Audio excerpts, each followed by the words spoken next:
बुद्ध की शिक्षाएं और उनकी समस्याओं के समाधान पर आधारित एक Ở nhà con कहानी tao du कुछ ký इस nè. प्रकार हो सकती है। कहानी बुद्ध का उपदेश। प्रस्तावना। बहुत समय पहले Đợi xíu, đợi em Gautam đi qua Buddha cái. अपने शिष्यों के साथ एक छोटे से गांव में गए थे।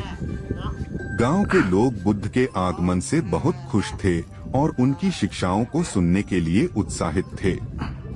गांव में दो प्रमुख समस्याएं थीं, जिन्हें हल करने की आवश्यकता थी। पहली समस्या लालच और ईर्ष्या। गांव के निवासी धन के प्रति अत्यधिक लालची और ईर्ष्यालु थे। वे अपने पड़ोसियों के सफलताओं को देखकर ईर्ष्या करते थे और उनकी खुशियों को देखकर असंतुष्ट हो जाते थे। गांव में बहुत सारे लोग अपने पड़ोसियों के खिलाफ द्वेष और जलन रखते थे। एक दिन गांव के मुखिया बुद्ध के पास आए और इस समस्या का समाधान पूछने लगे। बुद्ध मुस्कुराए और उन्होंने मुखिया को अगले दिन सभी गांववासियों को एकत्रित करने को कहा। अगले दिन बुद्ध ने एक पेड़ के नीचे बैठकर सभी गांववासियों को संबोधित किया। उपदेश। प्रिय मित्रों, बुद्ध ने कहा, इस संसार में कोई भी वस्तु स्थायी नहीं है।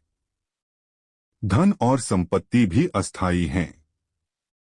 जब हम लालच और ईर्ष्या के वश में होते हैं, तो हम अपनी शांति और संतोष खो देते हैं। बुद्ध ने एक छोटी सी कहानी सुनाई। एक समय की बात है, एक राजा था जिसने अपने खजाने को बढ़ाने के लिए अपने पड़ोसी राज्यों पर आक्रमण किया।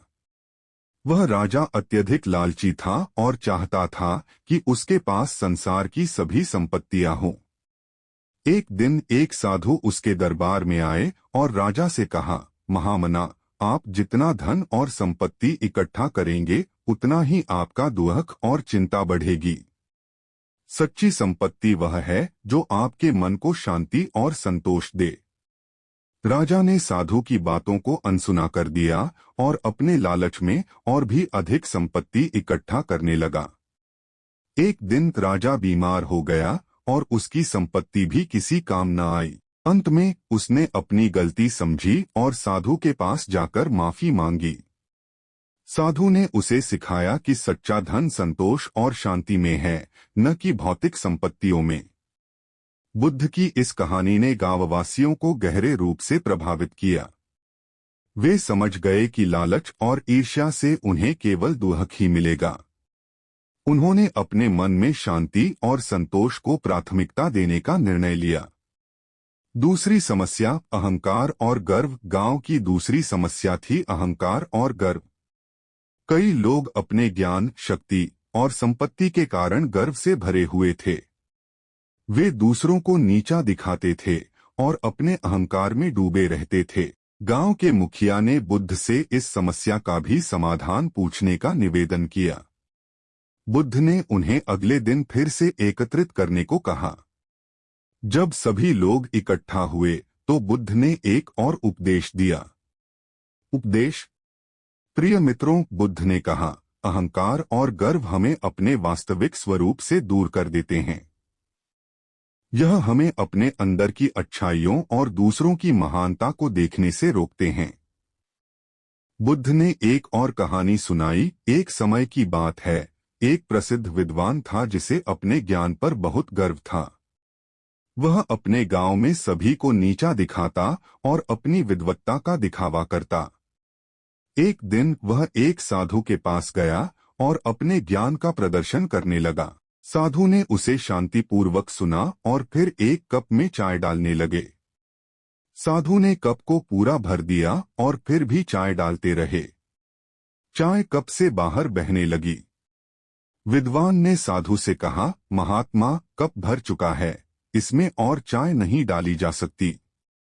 साधु मुस्कुराए और बोले, ठीक वैसे ही जैसे तुम्हारा मन अहंकार और गर्व से भर चुका है। इसमें और ज्ञान नहीं आ सकता।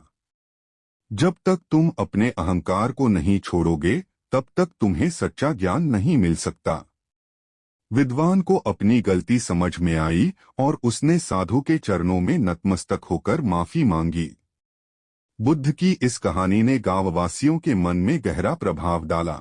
उन्होंने समझा कि अहंकार और गर्व से उन्हें सच्ची खुशी और संतोष नहीं मिल सकता। उन्होंने अपने अहंकार को छोड़ने और विनम्रता को अपनाने का निर्णय लिया। निष्कर्ष, बुद्ध के उपदेशों ने गांव के लोगों के जीवन को बदल दिया।